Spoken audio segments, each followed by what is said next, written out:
Hi everyone, my name is Maria Toka. I'm a freelance graphic designer and this is another episode of Design with me. But this one is going to be a bit different because this time I'm going to show you how I'm designing a poster, which is a real client project. I'm going to walk you through the key steps and I'm going to show you how this is a bit different from my personal projects because the client is going to be involved. I just thought that's an interesting angle to show you because it's quite different, to be fair. So you know what to expect. I don't know, I hope that will be interesting for you. And we're gonna start with the brief. I'm gonna quickly explain what this poster is about and let's get started. Alright, so we're gonna start with the brief. They didn't send me like an official document PDF, which is called brief, and a lot of information about this. I can just read you what was in the email. So it's a Broadway show called John Proctor is the Villain, starring Sadie Sink. Super quick window card poster design. They just mean that they need it ASAP. We're gifting them to the audience next week when the show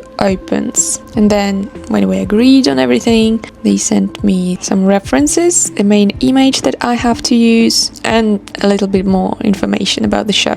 So here's the mood board that my client sent me, some reference images of what they wanted to look like. As you can see, the styles of each of these images are pretty different, but we can find some similarities. Well, first of all, most of them are pretty vintage looking, maybe except Anora, but even Anora, I think it looks like it has some grain on it, but other than that, other posters, they have this vintage look. Also, what I've noticed, that most of them have one plain color for the background, which is pretty vibrant. Well, okay, here it's black, but the orange color is pretty vibrant, and there is a focus on one or two maximum colors. It's usually one because I don't count black and white and grey. For example, the focus on orange or dark mustard yellow, orange again, purple and blue. So it's not too colorful, but the one color that they use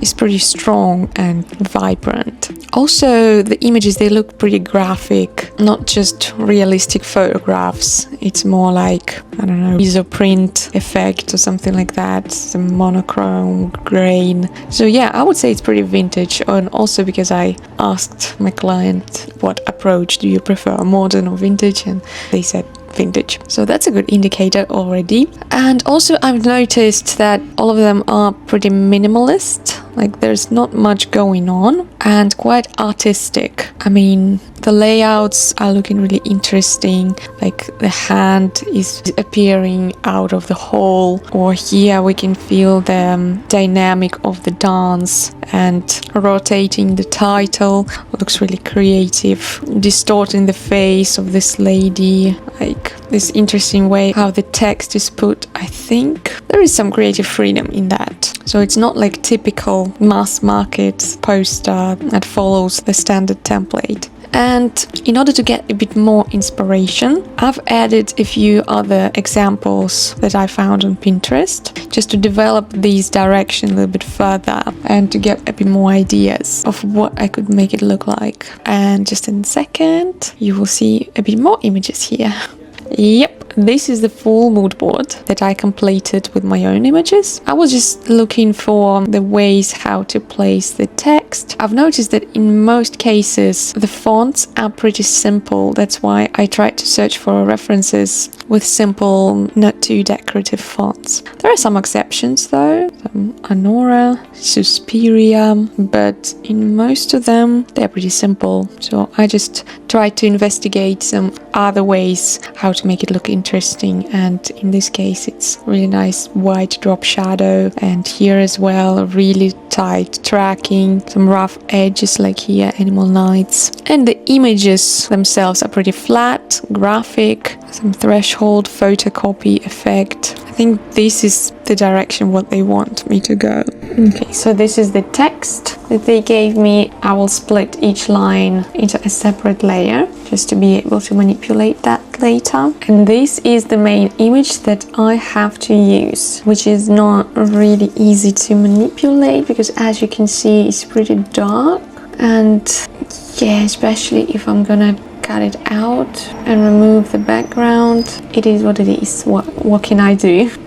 So basically, this is all the information that I need to use, and now my job is to design it. Luckily, there is not much text. The less text you have, the easier it is to organize. So yeah, thank you to my client for that. And now it's time to start designing. And as they didn't send me any detailed brief or what kind of style they're after, other than a few reference images, I think I'm a little bit scared to choose only one direction. So there is something that I always do to save myself some time later and to avoid some extra major revisions where I need to redo the entire thing. I make 2 or 3 drafts, show them, explain that those are just the drafts, don't take it too seriously. Just tell me which direction you would like me to go. Like, I don't want to spend too much time on developing each of them. And after they choose, I can be more confident that what I'm doing, they're probably gonna like.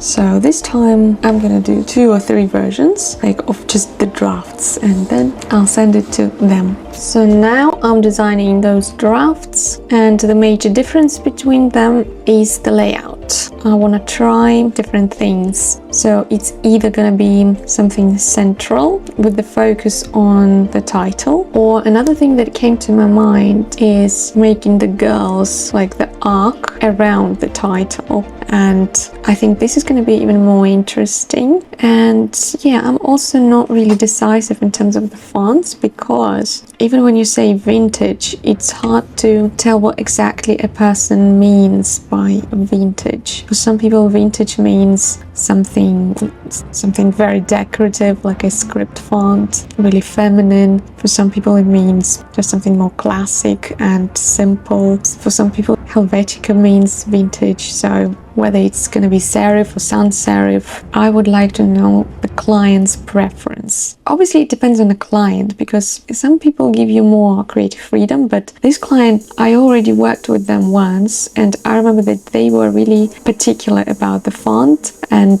they wanted me to use some specific one. And last time, they preferred like really simple and bold font. So I kind of guess that they're not really into something serif or decorative, but I can try. You can always try to suggest something, but there's one trick to it. You don't want to suggest too many options, because then it would look like you're just giving them control over everything. Just choose the layout, choose the fonts, choose the colors, choose everything, and I'll be a machine who's following your orders, like exactly what you said. I mean, that kind of devalues your work a little bit when you're so indecisive. So I'm trying to limit my options that I'm suggesting to as few as possible. And this time I ended up with creating 3 drafts. Option 1, option 2, and option 3.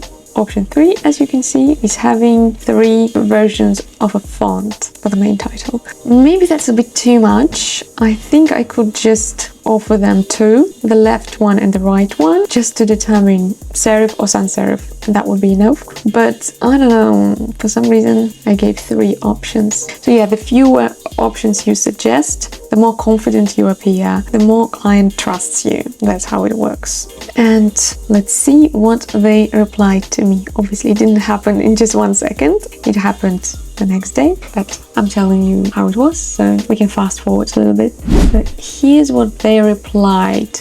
They said, "These look great so far. Option 1 is our favorite, followed by option 3, but it truly depends on how clean the background removal on the graphics will end up looking." Yeah, I clarified that it's just a draft. I will apply lots of effects, textures, and like threshold, photocopy effects, stuff like that, so don't worry about that. I just need your thoughts on the layout and fonts. If helpful, please add texture, tweak threshold, coloring, anything you need to do for those actor cutouts look good. I know the picture they chose is rough. Yeah, I've noticed that. And now the challenging part is to remove the background and to make sure it looks nice, or at least not too ugly. Wish me luck. I'll try to do it manually with the old good pen tool. So here's the developed version. As you can see, I cut out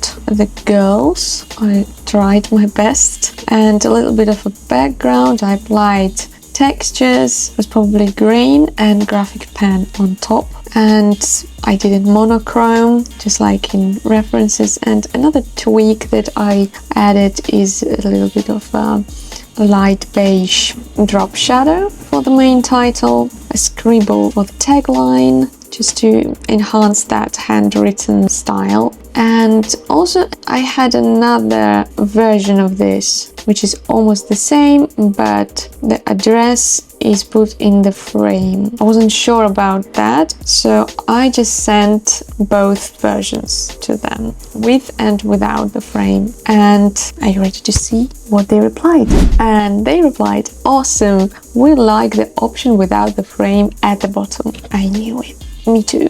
Can we lose some of the texture on the poster background? It's really dirty right now. Alright. Possible to see a new font for the Did It Right New line. Possibly to see some new overall color combinations with this format. Okay, well, to make it less dirty, it's really simple. I can just tone it down and reduce the texture. Didn't frighten you. I guess I'll have to find some other versions of script fonts. Not necessarily script, I mean some handwritten style fonts. And new color combinations. That's going to be interesting, but let's see what I'll come up with. So yeah, the easiest revision that I had to do was to tone down the texture. And now I'm experimenting with different colors. I want to still make it look vintage, so nothing like too modern. No neon colors, I don't know, like bright pink. Even though it's not a bad idea to use bright pink. I don't know, for me choosing colors is some kind of intuitive process, but not gonna lie, I used Pinterest for inspiration. I have a board which is called Color, where I've been collecting the posters or any sort of design work with color combinations that I like. So if I notice something where I particularly like the colors and they're bright, I usually add everything to that folder. I've been doing that for a few years, so it's just a good habit to have. So every time I need to find a good color combination, like ASAP, I just go to that board and it helps me out. But in this case, it's not too hard, to be honest, because I need 2 or maximum 3 colors, but I would say 2 of them would be major colors and 1 would be more like additional complementary color. It's a nice task, to be honest, to have, because I'm usually a bit scared of colors. Everything looks better in black and white, but when you are encouraged to use color, and not just any color, not beige and gray, but something a bit more bright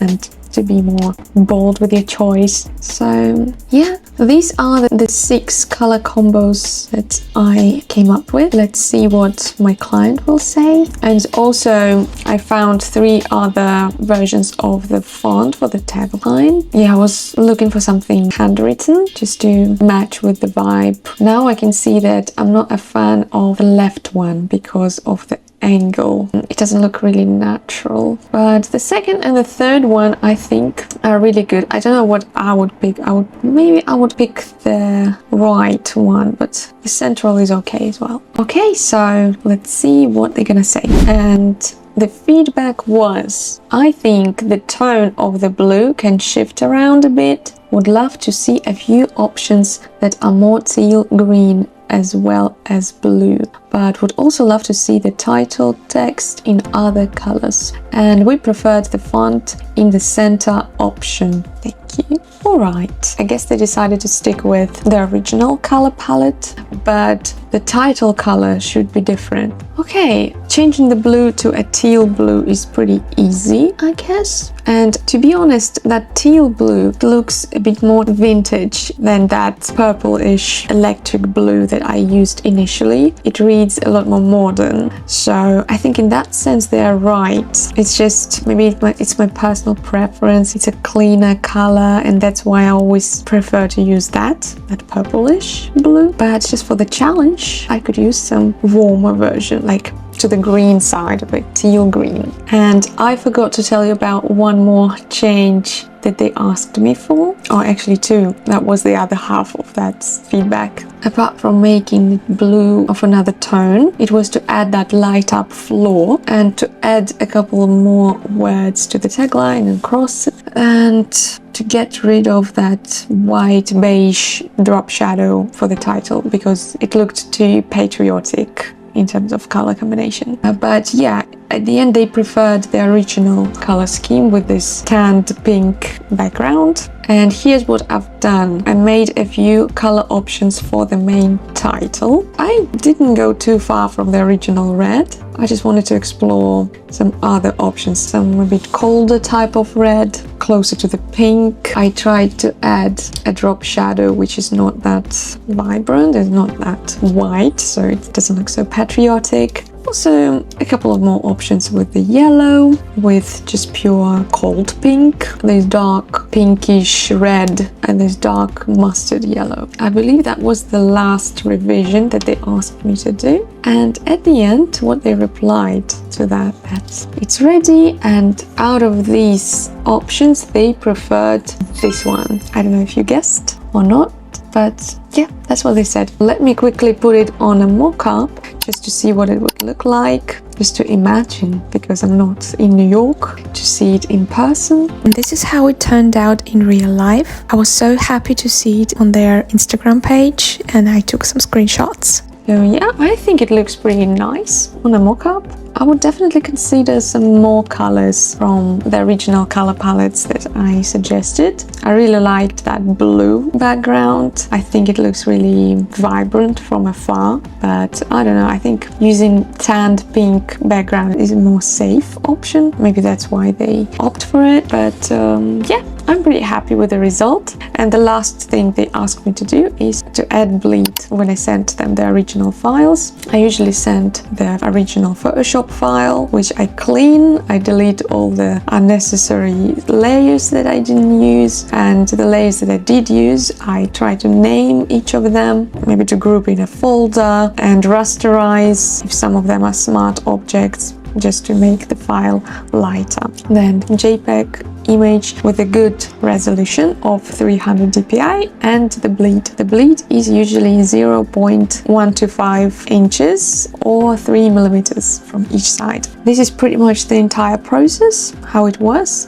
Obviously not every project is like that. I really loved this one because the task itself was really creative and the industry is entertainment, theater. I love doing stuff like that, but not every client work is creative. Sometimes you gotta do something a bit more boring, but people need design for boring stuff too. Okay, so the key takeaways from this project are the following. First of all, whether you like it or not, it's usually more of a teamwork rather than your own, more often than not. I mean, typically clients do care about what it's going to be like. They want to participate at least a little bit because they're paying money for this. Of course, in a way, they feel like it's their project, not yours, because they are a lot more interested in the result rather than you, which is why they are so involved, and it's understandable. In very rare cases, you will encounter a client who wouldn't care at all, and you'll be able to do anything you want and they would approve everything from the first attempt. Usually those are people who are not interested in design whatsoever. They just trust your authority, or somebody recommended you, something like that, or maybe they are not in charge directly. Of course, those are the best clients to work with, and those kinds of projects are the quickest because there are no revisions. But most of the times clients do care, and they like to have this feeling of control that they get to decide at least something, which is why just a quick life hack: give them that power to decide some minor thing that you don't really care about. Suggest them a few colors, all of which you like, but at least they will have a sense that they decided something, you know. Another tip would be to set a limit for the amount of revisions which are included in the price, because some clients are getting involved in the project too much, to the point that they get to decide everything. They just use you as a machine who is making all their wishes come true, but the design itself is entirely up to them. It might be exhausting, because these kind of clients,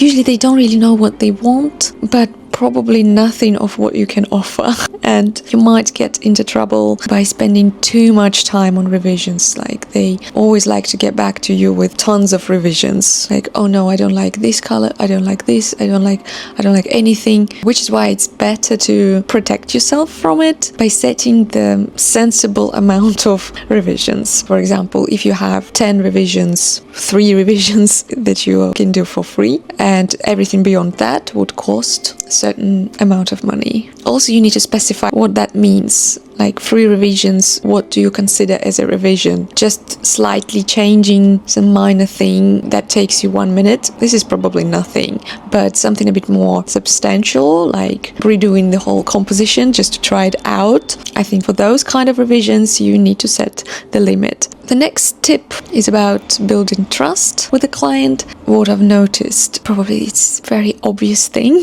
but the longer you work with the same client, the more they trust you, and maybe later they will let you do more, and they will trust your taste and won't be that controlling. So especially for the first and second time, just try to make the best impression on this person. Just try to be polite, to reply emails on time, not in like 10 hours every time. Maybe like if you're in different time zones and you sleep, that's fine, but when it's a daytime, why would you wait for 10 hours? I don't know, or at least not every time. That always makes a better impression. The tip number 3 is about expressing your opinion. For example, if your opinion is different from your client's opinion and you don't agree with what they told you to do with your project, instead of just saying, no, please, can we just leave it like this? No, it will ruin everything. Or just blindly agreeing with everything and then regretting why you even took this project. Your client just ruined everything. You can just say politely that this wouldn't work, and always try to give a reason, some objective reason. But ask ChatGPT to provide some substantial argument to defend your opinion. Probably something that would sound like you're a professional, you know what you're talking about. Just say like, I'd love to do that, but it wouldn't work because this and this. So, sorry, I can't do this. So yeah, these were probably the main takeaways that came to my mind straight away. In case if you're wondering how I found this client, she found me on Instagram. So yeah, luckily it's not all networking and knowing people and living in a big city in America. This is an American client, but I don't live there. Luckily, Instagram exists today, so it's not that useless, social media, you know. The more you post your work in carousels, the higher chance that somebody will reach out to you if your work is good. I feel like I'm telling the obvious things, but I don't know. What if someone didn't know that? I think if I posted more carousels with my work, I would probably get more clients, because I mostly post reels and some of them don't include my work. Some of them do include, but you just see it in half a second and it's really hard to see what it's like. So just make it convenient for a potential client to reach out to you. Also, have your email in your bio, or just say open for commissions, stuff like that. I think that would help. So yeah, let me know if you like these kind of videos. If you're interested more about freelancing, I could make more videos about that. How to find clients, pricing, how to deal with clients. It's not my main source of income, but I do work with clients every now and then, and I would like to explore more ways how to find new clients. I think I will definitely share with you my experience in that. So yeah, I hope you enjoyed watching this video. If you did, please give this video a like and subscribe to the channel, and see you guys next time. Bye!